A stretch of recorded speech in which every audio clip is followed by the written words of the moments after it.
Bueno, como podéis ver desde hace algún tiempo en mis vídeos no está el background de la selva amazónica, ya no estamos rodeados por el ruido de los bichos y de los aves. Y aunque se extraña, no os quiero explicar por qué, y es porque hace tiempo que dejé la selva atrás y la cambié por la montaña. Ahora mismo estoy viviendo en el Valle Sagrado, en la zona de Cusco, en Perú, muy cerquita del Machu Picchu. Es una tierra, se llama sagrada por una razón, es un territorio muy espiritual, lleno de ancestralidad, lleno de prácticas espirituales, lleno de plantas maestras y de mucha gente interesante que viene aquí buscando precisamente eso. Pero la historia de cómo llegué aquí es lo que quiero contar en este vídeo, cubrir un poco el hueco que hubo desde mi último documental y explicaros un poco pues cómo mi vida se ha transformado y evolucionado en este último año.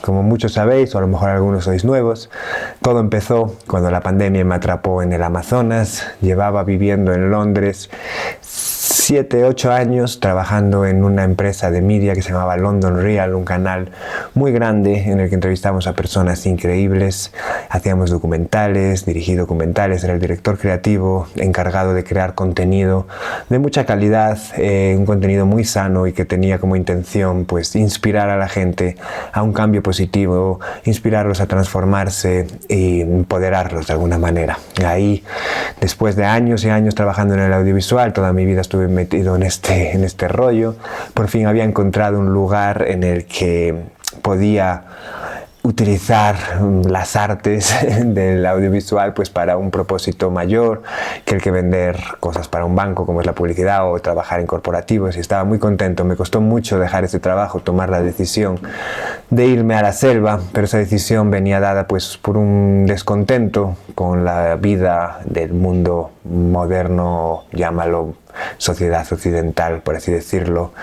Encontraba que no tenía respuestas a algunas de mis grandes preguntas, no tenía una conexión con cosas que eran muy importantes para mí, cosas que descubrí luego lo que eran, pues como podía ser el contacto con la naturaleza, como podía ser tiempo para las prácticas espirituales, como podía ser pues contacto con otra forma de relacionarse con el mundo más allá del materialismo, la carrera, el trabajo, etcétera, etcétera. Entonces viajé a la selva amazónica, el COVID me dejó atrapado por un año en el retiro en el que había visitado de plantas maestras de ayahuasca, y allí tuve una iniciación, por así decirlo, en este mundo. Tenía todo el tiempo del mundo pues para conocer más sobre estas plantas, conocer sobre sus historias, sobre la gente, sobre las personas que trabajan con ellas, sobre la selva y su mundo, y fue un auténtico antes y después. Para mí no hubo un periodo más transformativo en mi vida que esos meses allá, y cuando llegó el momento de poder volver a casa decidí que no iba a volver, que para mí pues estaba por fin encontrando respuestas a muchas de las cosas que me habían intrigado por una vida. Tenía la posibilidad de practicar cosas que me habían intrigado durante una vida, que siempre había sido curioso, como podía ser pues la psiconáutica en general, los sueños, el chamanismo, las plantas maestras, todas estas cosas que es muy difícil de practicar cuando vives en Europa, en Londres, como estaba viviendo yo. Aunque se puede, pero en mi caso fue claro esa decisión de no volver. Me estaba sintiendo muy bien, y cuando el retiro abrió sus puertas a que la gente pudiera entrar de nuevo, se me ofreció trabajar allá. Yo nunca había trabajado en algo parecido, como os digo, lo único que he hecho en mi vida han sido vídeos, y para mí fue un proceso de aprendizaje y de crecimiento enorme, estar allí acompañando a la gente, tratando con ella, estando a su lado mientras pasaban por procesos muy duros, muy bonitos, muy gratificantes, gente que venía pues con muchos problemas y que encontraba sus soluciones gracias a la selva, gracias a las plantas, gracias a las medicinas de allá. Y fue una época muy bonita también, donde conocí a la que hoy es mi novia, Natalia, y allí estuvimos unos años pues muy bien, creciendo y aprendiendo sobre lo que más nos apasionaba, aprendiendo sobre las plantas, en contacto con la naturaleza, y bueno, todas esas cosas que ya he contado en mis vídeos anteriores. Pero no todo era Disneylandia, no estábamos en el paraíso. Estar en la selva es un sacrificio muy, muy grande. No creo que la gente que no haya estado ahí se imagina lo que es vivir allá. Ya no hablo solo de renunciar al confort, a la electricidad, al internet, a miles de cosas, que a los mosquitos, bueno, estar en la intemperie de alguna manera. hablo de cosas pues que eran importantes para mí, que tenía que sacrificar por el hecho de estar allá. Cosas pues tan simples como una práctica de jiu-jitsu que tengo. Hace muchos años que practico jiu-jitsu y tuve que dejarlo durante 3 años, y para mí es muy importante. Ese camino también me hace crecer muchísimo como persona, y allí no podía tenerlo. No tenía tampoco una red alrededor de amigos, más allá de la gente del retiro y de la gente de los pasajeros, que se llaman pasajeros porque vienen y se van. No teníamos tampoco un acceso a la cultura, no teníamos obviamente cine o entretenimiento de ningún tipo. Teníamos una comunidad bonita y eso me hizo profundizar mucho en las relaciones interpersonales con la gente que había allá, pero cada vez había cosas que me estaban faltando y faltando.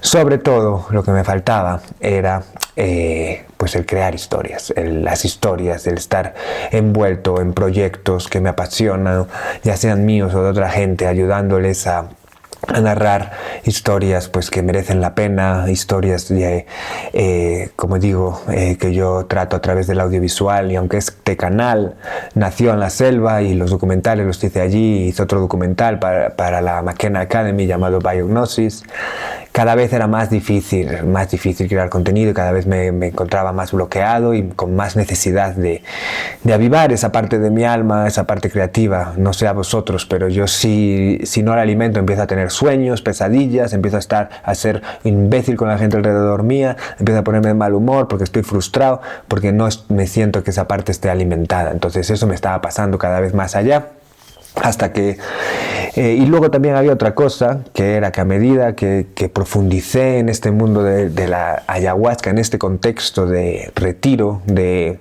como le dicen, turismo ayahuasquero, o industria de ayahuasca, o turismo psicodélico, o el renacimiento psicodélico, pues lamentablemente lo que he visto a lo largo de los años es que más y más y más se está dando énfasis a esta medicalización de estas plantas maestras, de estos seres espirituales. Están siendo utilizados y están siendo vendidos, y la narrativa vigente y que atrae a los clientes es la de la cura individual, del trauma, de la adicción. Son cosas muy médicas, por eso también se le llama cada vez más a medicinas, a estas sus plantas, estas sustancias. Y aunque es muy importante ese aspecto de estas plantas, no es el único y no es lo que a mí me atrajo aquí. Yo estaba interesado en estas plantas desde otro ángulo, desde otras narrativas mayores que la de la sanación, por así decirlo. Todo es sanación porque todos estamos en un proceso de sanación y tenemos que sanarnos, pero estoy hablando de las grandes preguntas, de aspectos energéticos y de cómo me relaciono con el mundo, de seres, de preguntas que van más allá de esto, que entran en el campo de la psiconáutica, del chamanismo, y al estar allí pues cada vez yo estaba en esta misma narrativa, porque estás allí alrededor de esta gente y tu vida se convierte en escuchar los traumas de otros. Es muy desgastante y cada vez era como cada vez más y más, por así decirlo, casi aburrido, por así decirlo, ¿no? Y yo sabía que mi aporte no era eso solo, ¿no? Entonces estaba como frustrado, por así decirlo, porque a la vez estaba en el medio de dos mundos, ¿no? Pues era en plan, si quería dedicarme a contar historias y cosas así, necesitaba pues a lo mejor volver a un mundo donde hubiera un entorno como Europa, en el que yo puedo vivir, crear mis vídeos, que no es fácil. Pero si quería quedarme, y no quería hacer eso, o sea, tenía claro que no quería volver al mundo corporativo, que no quería volver a hacer vídeos pues para marcas o para proyectos que no me interesaran a mí personalmente, o que no considere que sean impactantes de una manera positiva, o que no estén en relación con los temas que me están interesando a mí. Por otro lado, quería quedarme en Perú, quería seguir aprendiendo personalmente de estas plantas, quería seguir explorando estas prácticas, pero no quería seguir trabajando ahí. Eso me ponía en una situación en la que no tenía trabajo, no quería volver a mi trabajo anterior, no quería dejar Perú, no quería irme a Europa, no sabía lo que hacer. Era un mes, era un auténtico lío, estaba confuso, entré en una depresión y fue un momento de mucha confusión, de no saber lo que hacer, de no saber a dónde ir. Y en ese momento una idea vino al rescate, que es la idea en forma de cuento, de corto, El jardín de Yuriana, una idea que vino de Natalia, de mi novia, y que entre los dos hicimos de ella pues un proyecto cinematográfico, un cortometraje que de alguna manera unía estos dos mundos, unía el mundo de la selva, de las plantas, de las medicinas, de las historias, del folclore y todo el mundo de la creatividad, del contar historias y de todo esto lo demás. Entonces fue un proyecto muy bonito, que fue lo que de alguna manera me sacó del proyecto de facilitar en la selva, y empezamos otra aventura que duró 6 meses, de irnos a otro lugar de la selva y empezar a crear este proyecto desde cero. Podéis ver todo el proceso en el documental que he estado publicando durante estos meses en el canal, y pronto podéis ver el proyecto. Y fue increíble, una experiencia increíble, la auténtica escuela cinematográfica, hacer todo esto nosotros, y de alguna manera también un poco la reafirmación de que quería estar haciendo estas cosas, de cómo me gusta estar envuelto en la creación de historias y en estas cosas. Estaba como un niño con juguetes nuevos otra vez, y fue un proceso muy, muy bonito que acabó no hace mucho tiempo, hace como unos 6 meses, 7 meses que finalizamos el proceso, y los dos sentimos que era nuestra forma de cerrar nuestra etapa de la selva y de empezar algo nuevo. Acabamos el proyecto y estábamos otra vez en ese incómodo lugar de qué hago con mi vida ahora. No teníamos trabajo ninguno de los dos, no teníamos casa, no teníamos un lugar donde ir, teníamos que decidir a dónde ir. Los dos teníamos claro que no queríamos ir a una gran ciudad, aunque sabíamos que allí era donde iban a estar las oportunidades de trabajo y donde nos iba a ser más fácil crecer económicamente. Pero sacrificamos esa realidad por algo que para nosotros era mucho más prioritario, que era pues estar en un entorno que nos permitiera estar en contacto ya no solo con la naturaleza, sino con los saberes ancestrales. Por eso elegimos el Valle Sagrado en Perú. En Cusco ya conocíamos esta zona porque habíamos venido alguna vez, era nuestro oasis cuando estábamos en la selva, y la verdad es que el Valle Sagrado, como decía antes, es un lugar absolutamente increíble, lleno de energía y de proyectos y de gente que está haciendo cosas muy interesantes. También hay contacto con culturas que guardan una sabiduría ancestral. En las montañas hay una energía, le llaman apus, que son los seres que protectores de este lugar, estas montañas. Es un lugar muy mágico, muy espiritual, pero es una zona rural, en medio de Perú, en medio de la nada, ¿ya? Entonces yo estaba muy preocupado también, pues cómo me iba a ganar la vida, porque estaba sin nada. Y hasta qué punto puedo crear vídeos, que iba a poder crear vídeos, no lo sabía. Así que empezamos, y poco a poco pues el sitio nos recibió con las manos abiertas, y empezaron a salir proyectos desde el minuto 1 que estuvimos aquí. Y a día de hoy llevo 7 meses ya viviendo en el Valle Sagrado, y no puedo estar más agradecido de la vida que tengo, no puedo estar más agradecido de los proyectos que están viniendo a mi vida. Estoy trabajando con la Maquena Academy, estoy trabajando con una fundación chilena increíble que se llama Lobeliana, también alrededor del mundo del chamanismo y de las plantas maestras en Latinoamérica. Estoy trabajando con mi amigo Luke, que tiene un proyecto increíble que mezcla ciencia y neurociencia con el mundo de las plantas. Sigo trabajando con mis amigos de la selva, estoy trabajando con mi amigo Jason, que es un tabaquero. También estoy estudiando con él el camino del tabaco como planta maestra, dietándolo a menudo.